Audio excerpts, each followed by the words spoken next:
Und das trifft eine Branche derzeit ganz besonders, nämlich Softwareunternehmen. Es entscheidet sich jetzt, wer gut aufgestellt ist, wer vorausschauend gehandelt hat.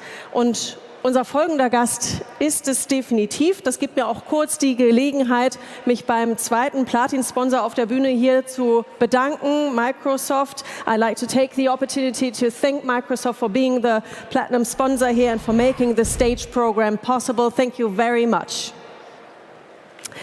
Yes. Microsoft has been a software giant almost ever since we use software, but they began their transformation into an AI company long time ago. The EVP and Chief Revenue Officer of Microsoft Global Enterprise will now give us some insights on how the company manages this transformation. And then she'll invite two other special guests to speak about return on intelligence and the next frontier of manufacturing. Please welcome Deb Cupp. The industries are going through a significant transformation. They have been challenged to be more productive, efficient, and more resilient. Customers are seeing the value of AI.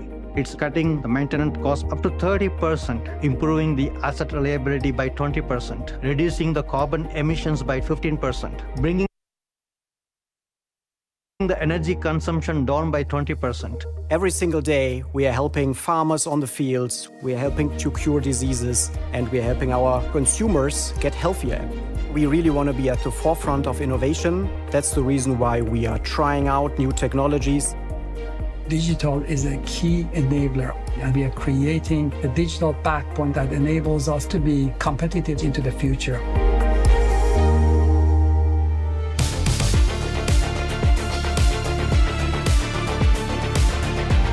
Hi, everyone.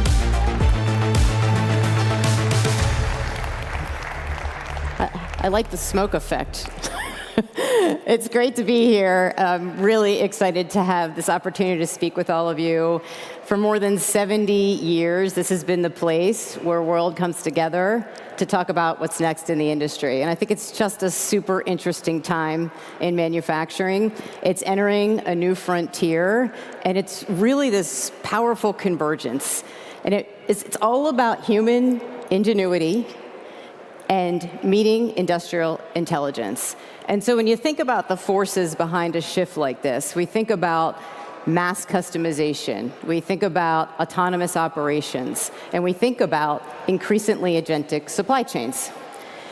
But despite all the progress, most manufacturers are still constrained by fragmented intelligence. The intelligence itself is fragmented across multiple systems, people, processes that just don't yet talk to each other. That's why our focus this year is really about industrial intelligence unlocked. So it's about amplifying this human capability, this human ingenuity, with connected data, with the opportunity to have AI that understands the work that actually gets done. And that's what separates companies who can do this right with AI. They're the ones that are going to be leading in the industry.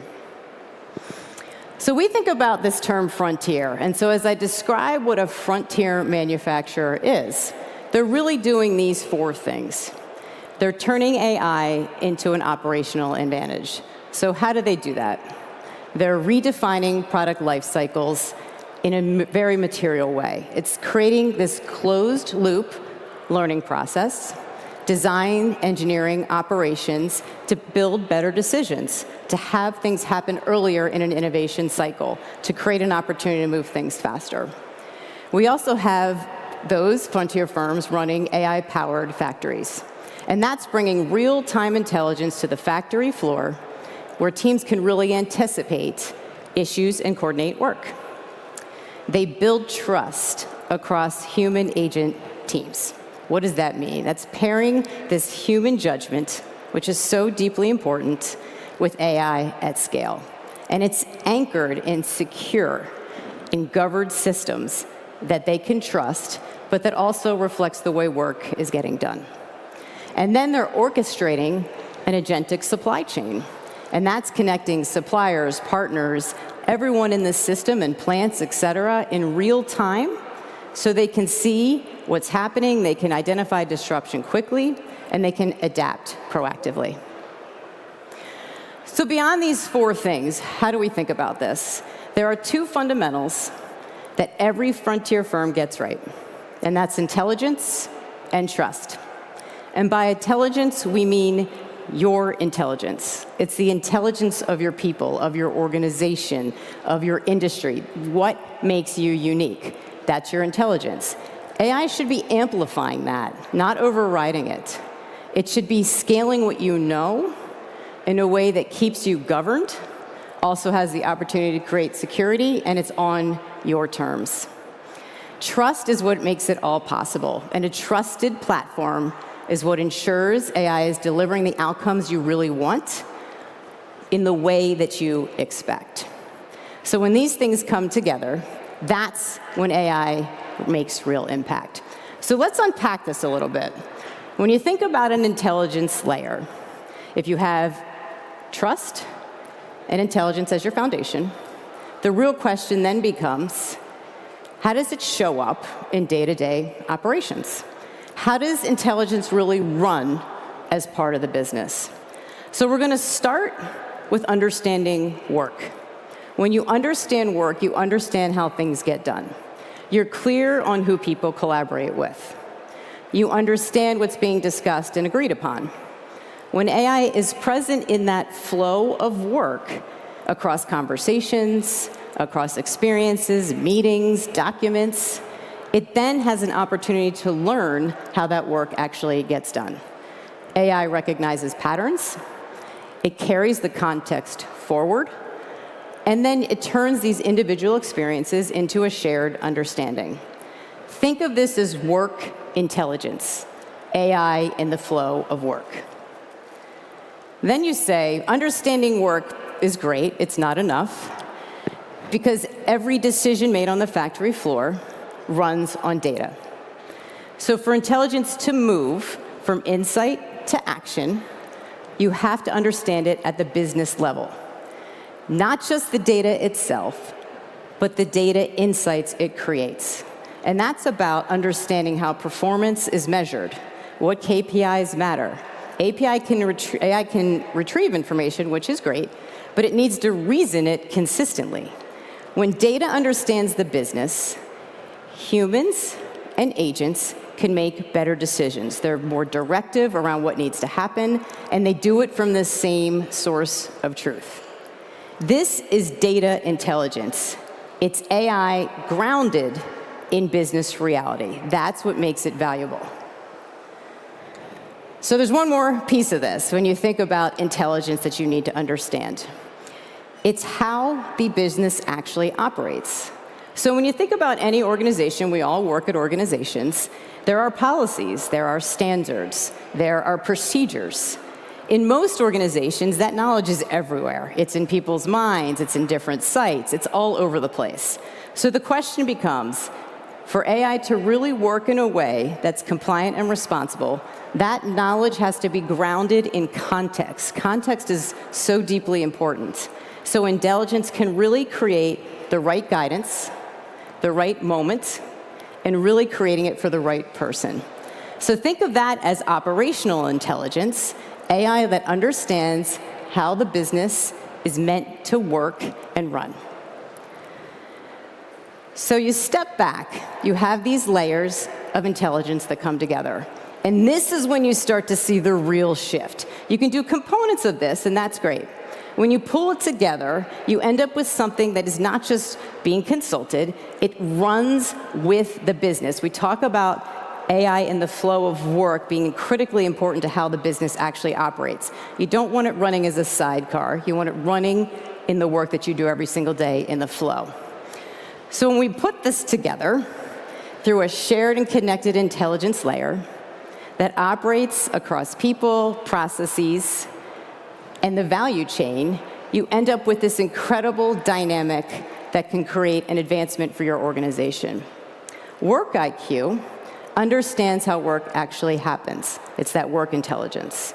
Fabric IQ understands the business itself. It understands its data and metrics.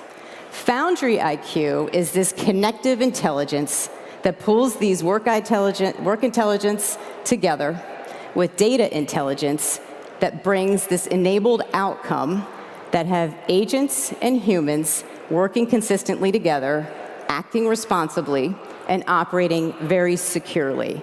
And ultimately, you don't lose context because it's moving across teams and systems. It's this amazing opportunity to integrate all of these things together. So I think it always helps to sort of say, what does that look like? What does it look like? How does this work? So I'm going to play a quick video for you all to see how it becomes real. Meet Zava, a global manufacturer running complex production lines across multiple shifts 24/7. Supervisors start their day chasing information, trying to piece together what happened, what's urgent, and where to focus. But what if that problem disappeared because the AI agent already knew you? That's Work IQ, the intelligence layer that understands your people, their roles, their teams, their responsibilities. Watch what happens when this production supervisor, Megan, starts her shift. She asks for a briefing using her voice. Because Work IQ already knows Megan's role, the agent delivers exactly what matters for her shift. Safety issues, OEE alerts, handoffs from the previous manager instantly. Work IQ turns a one-time conversation into a permanent, role-aware workflow, embedded directly into how Megan's day runs. Later in the shift, the agent proactively flags a quality issue on machine B17, parts running outside tolerance. Megan asks for help with finding the root cause. The agent guides and then recommends the fix, a coolant level adjustment, and then does something that only Work IQ makes possible. It knows that Joni is the operator assigned to that machine right now. Megan approves. The right person gets the right message instantly. As Megan's shift ends, she asks for a summary. The issues she resolved, the tasks still open, the actions recommended for the next manager. Every shift ends with a clean handoff. Every shift starts with clarity. That's Work IQ. Continuity built in. So here's what I love about that. You just saw intelligence embedded in the flow of work. Think about the supervisor starting their shift, understanding where there are issues, being able to manage them so they don't have downtime, and then routing the actions to the right people, and then exiting the shift with a handoff that allows the next person to be fully informed as well. It's just an opportunity to make the flow more effective, have better outcomes for all of your people, in addition, of course, to the work at hand.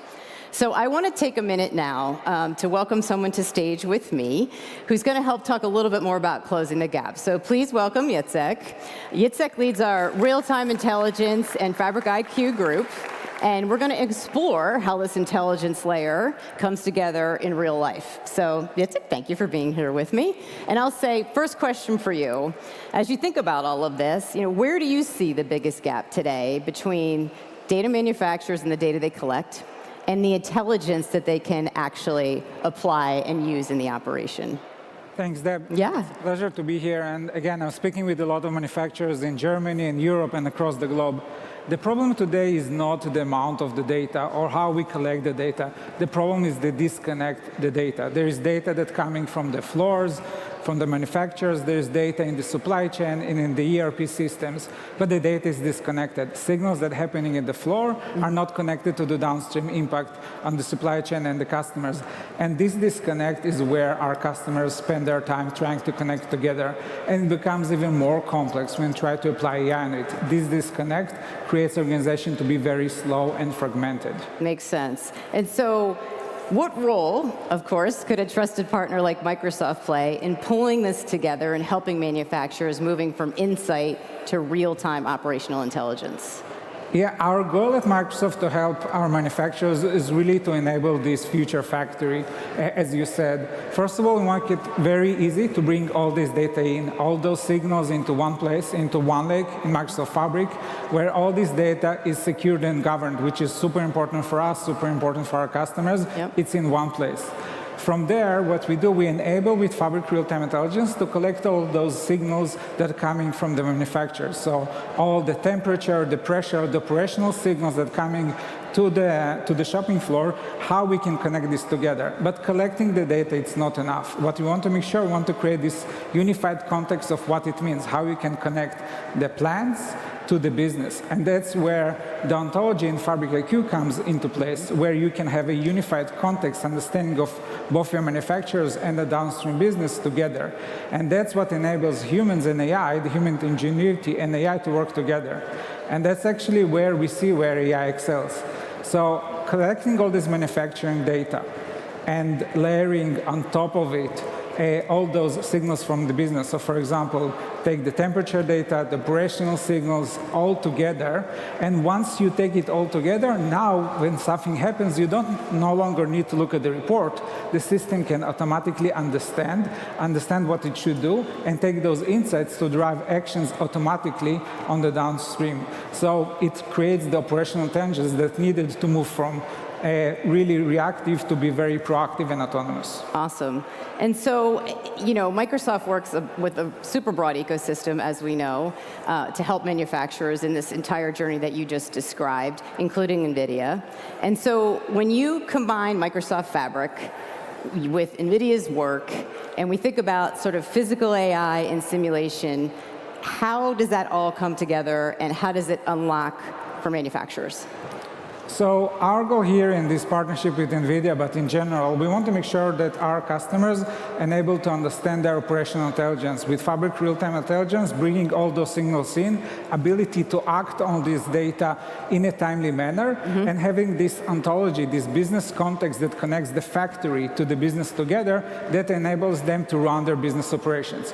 But with the partnership with NVIDIA Omniverse, we can take it one step further. So the first thing, we can visualize in real time those actual floor plans, different machines, what they're manufacturers, and once something happens, you can automatically see it visually in 3D, and you can help mitigate issues much more quickly and visually. But that's only the first step. The next step is really to run simulations. Even without changing the physical assets in the manufacturer, you can run simulations on your data, and you can see not only the changes on the factory plant, but even the downstream impact that will happen once you do those changes. And it's really moving from this very manual and reactive to proactive and autonomous, but in this case, even predictive, so you can understand how to improve your business holistically. And that's the future of the factory, the future of operational intelligence. It's pretty amazing.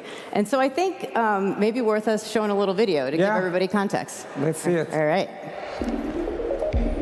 Welcome to the factory of the future, where data, AI, and physical operations work together to continuously improve the shop floor.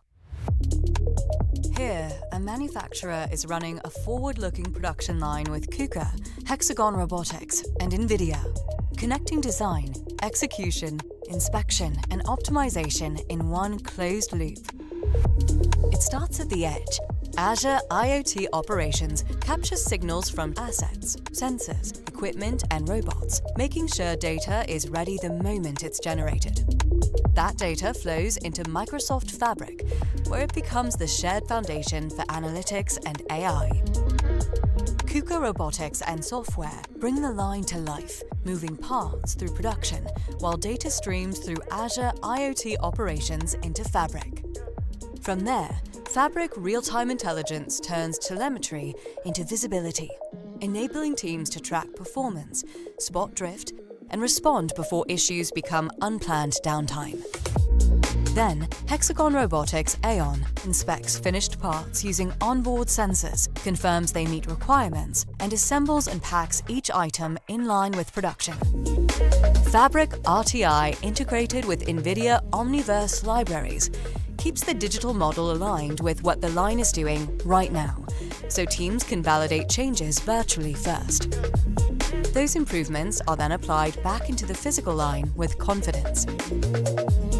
Factories of the future learn, adapt, and improve with every cycle. One system, one data foundation. Continuous improvement. Super. So what do you think? Best part of the video for you?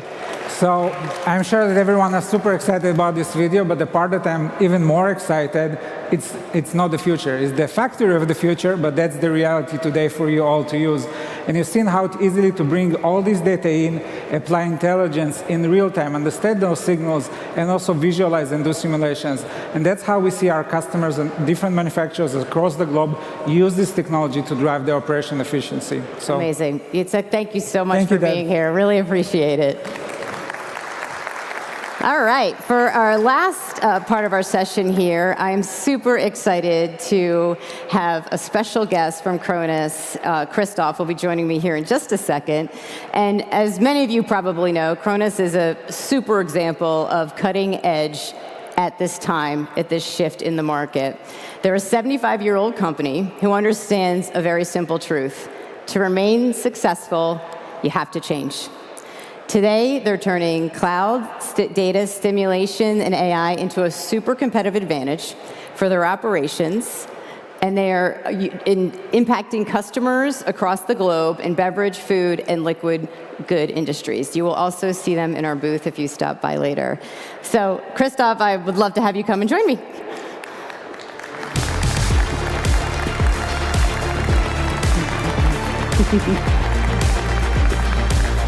Hi, Deb. Thank you for being here. Yeah, pleasure to be here. So first, congratulations, because you just won an award that was awarded by both Roland Berger and Microsoft, recognizing companies who are leading the way in AI, which is pretty incredible. So congratulations to you. Thank you. Great work.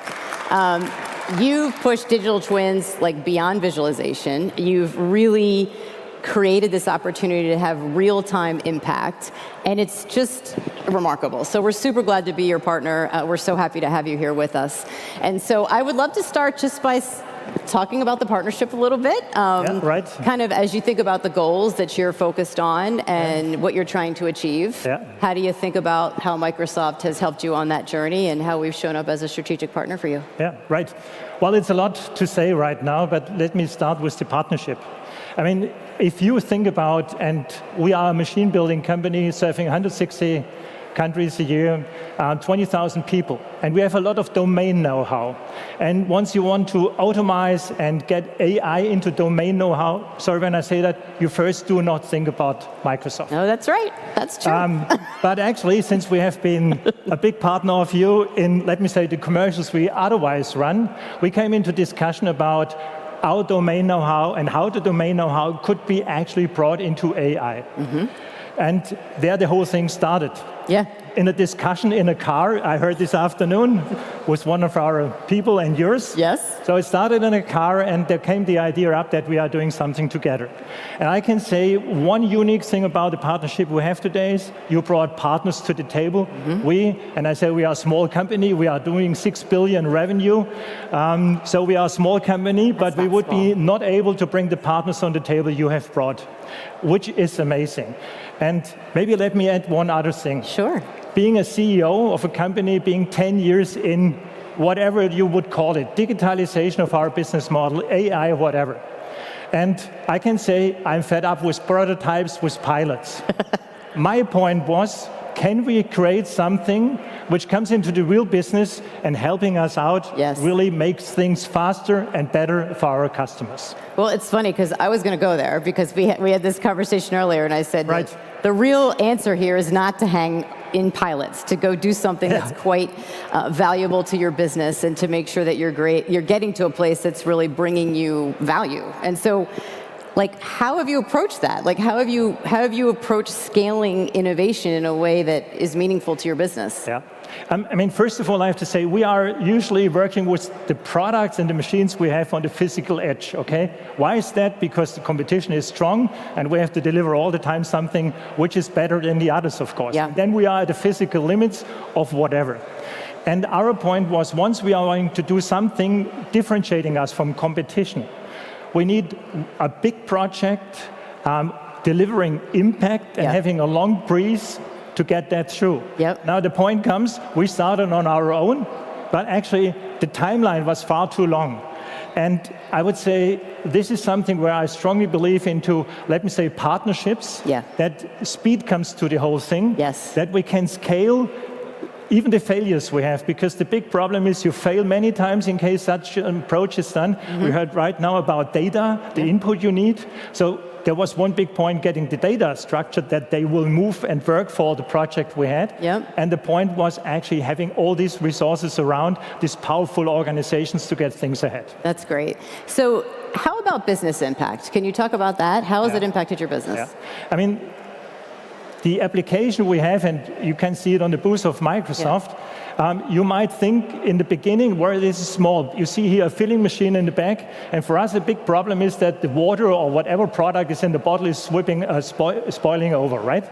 And if you look to the single point of the whole thing, it's small. But since we do that repeatable times in any order we have, so it's a lot of work to do, and today it's man days over weeks to get in iterations, in test trials, the whole thing done. And the customers desperate to know about it. Now we can, with what we have delivered, we can speed up the process with the customer, which he likes and loves, and even more important, we can reduce the man days to minutes. Which is incredible. Absolutely. I mean, massive, massive impact. And again, it's working. It's not a prototype. That's the most important thing for me as a CEO. Which is incredible. Right. So what insight would you give to leaders who are either starting this journey, somewhere on the journey? What could you share? Well, actually, I mean, where I'm a strong believer in case you need to invest in those new technologies. And I can say we struggled many times with the approaches we had, and I would say the point of having reasonable partners around you and helping you out of, let me say, the struggles you had in the development of such prototypes, and then of course scaling it up, is the most important thing. And once you have failed, because I can only say again, we have failed a lot, but we never, let me say, stepped back, continued, and I would say the way we are working today together with you, I mean, there are a lot of other applications where we have the same success right now, but after 10 years, I'm very happy that we are where we are today. That's awesome. And so what's next? What's on the horizon for you? First of all, I mean, we were talking about one process. Our bottling lines are in many cases 100 meters long, a lot of technologies. So there is a lot of space to get the whole thing into, let me say, the new system.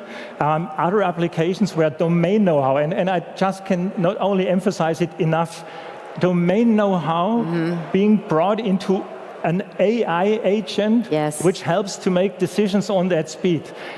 I would say this is I can say an endless journey for us. So it's more about selecting the right ones, which delivers us really the point for the next good steps in front of our customers and get our business more efficient, of course. Well, I love that you said that, because it really is about expertise on the ground in the experience that actually allows you to get to that leapfrog place that you want to go. It's the people closest to the problem that are often the ones that solve it for you. Super. Thank you so much for being here with me. It was a pleasure. Thank you. Thank you. All right, so as we do a quick wrap up here, we've talked about a lot in a short period of time, but I think what's exciting is really how we've moved from experimenting with AI to really running your business on AI. That is ultimately one of the objectives that we are shooting for, but it has to be done in a way that is secure, that is compliant, that allows you to have your humans, your people, as part of the ambition. And I think for us, AI is about partnership with creating opportunities for humans to do their very, very best work. And we do that together with lots of partners and lots of customers that we're super excited to work with. So it is, as he very well said, it's not just about the technology, it's about the humans in the process, it's about understanding the workflows, it's about pulling all of those things together in a way that can be really powerful for your organization. So we're excited about that. We're also super excited about being deeply invested in Germany. It's an area where we've been for more than 40 years as Microsoft, and we'll continue to invest here, and excited about the economy that exists here that we can continue to support. So we are happy to be here as part of Microsoft, and I want to very much thank both Yitzhak and Christoph for being here with me. And I must say, you are all here, so please make sure you come by our booth, The videos that you saw, you will actually see in action in our booth. We're in Hall 17. G6, I believe, is our, you won't miss us. There's a pretty big stall there. But anyway, we're super thrilled to be a part of this journey with all of you, and you can see many customers that we work with today. And the goal is ultimately to find outcomes. And so I think if I could leave you with anything, focus on things that create value, focus on opportunities to create outcomes, and focus on ways to make your people part of the ambition, because that's where things really shine. Thank you so much, everybody.